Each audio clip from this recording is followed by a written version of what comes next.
Hello, this is Lolly.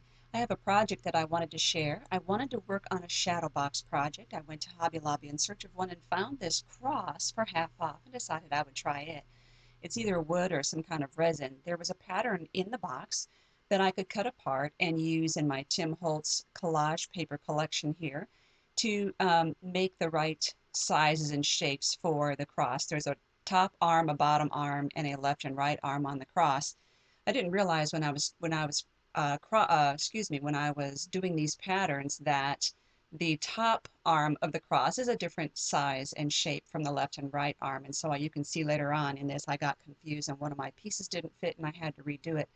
I started off tracing on the backs of these papers and realized I could go ahead and trace on the front because you wouldn't see my pencil marks.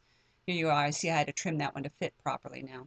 Anyway, so I used the black distress ink from Tim Holtz. It's called Black Soot, and I do have a supply list under the video in the instructions under my video, so you can look at that there. The black really helps these papers to pop, and it also helps to blend into the black background of the cross in case I didn't cut right. Then I use Mod Podge. I've used Mod Podge on many projects, and generally I put a fairly thin coat in there, put in my paper, and then use like an old credit card as a squeegee to make sure there are no air bubbles. I didn't want to try and squeegee it because of the odd shapes of these papers and because of the sides that are raised up in the shadow box. So I just used my fingers. It worked really well.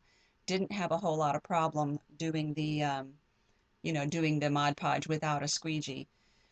So once I did one coat and put the papers in there, I let it dry for 20 minutes. I wasn't sure if it was going to be something I wanted to put Mod Podge on the cover or on the surface of the papers when I was done, but in the end I decided to do that because I wanted to have it a real permanent project and last a long time, and I thought that the Mod Podge on top would help. So again, I let it dry 20 minutes, which you don't see here, but then I come in right now and come in and do the Mod Podge on the cover there. So then I let that dry for another 20 minutes before I begin gluing any objects in place there.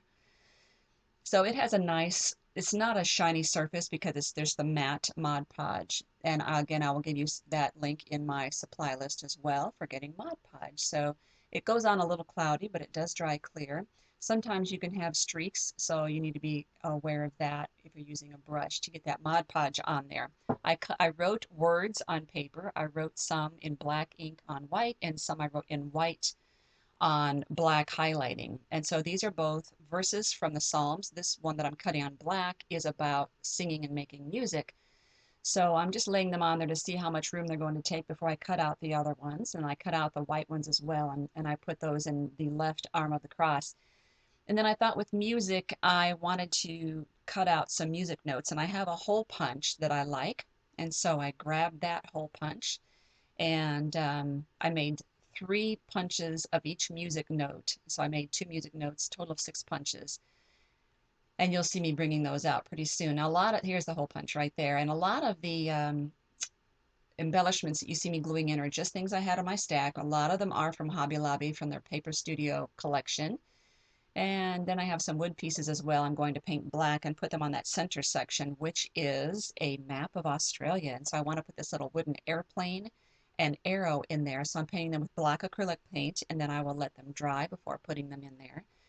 You'll see I use varying glues throughout this project. I'm using glossy accents to glue the paper in. I didn't want to use paper glue because of the fact that the cross is now Mod Podge. I didn't think it would adhere well. So I'm using the glossy accents, and I'm very happy with how that turned out.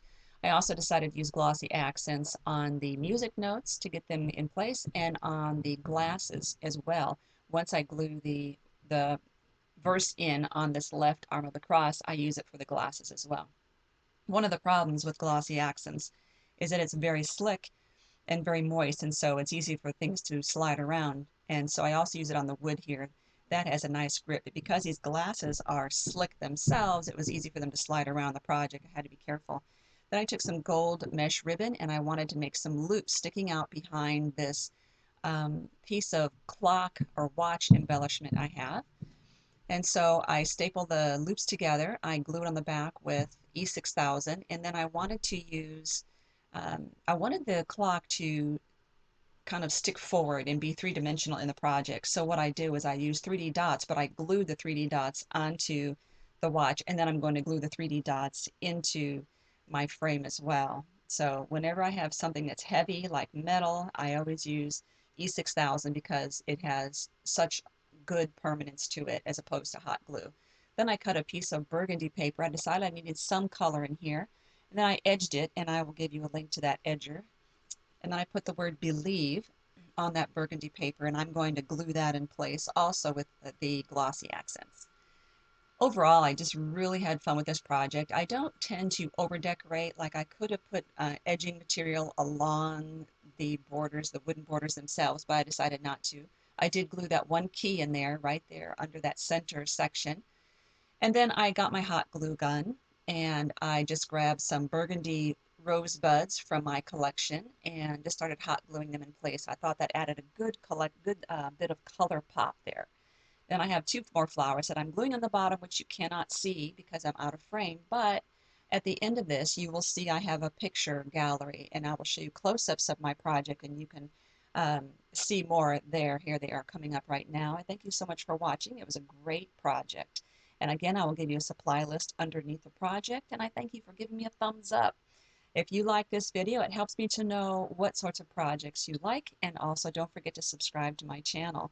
It has been a blast making this project. I'm sorry I can't give you all the supplies I used at Hobby Lobby because there are just too many and I can't get links for all of Hobby Lobby's supplies. Thank you again for watching.